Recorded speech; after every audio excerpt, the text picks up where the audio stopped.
This is the summary created from the video. Lecture 23 MapReduce Tutorial. The video introduces the MapReduce tutorial, discussing problem decomposition and revisiting the key concepts of the MapReduce programming model for parallel processing of big data sets. MapReduce, developed by Google, enables parallel processing of large data volumes across thousands of processors, offering fault tolerance and exploiting inherent parallelism through its map and reduce phases.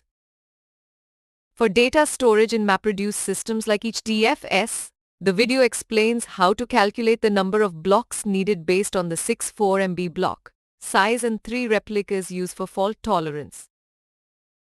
To illustrate the MapReduce workflow, the video presents a simple example of finding the average of integers, where mappers calculate partial averages and reducers combine them for the final average.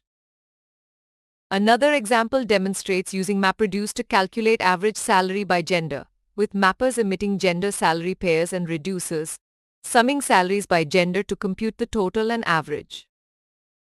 The key takeaways emphasize the power of MapReduce for solving parallel data problems with fault tolerance, the importance of each DFS block's sizing, and the practical usage showcased through the averaging examples.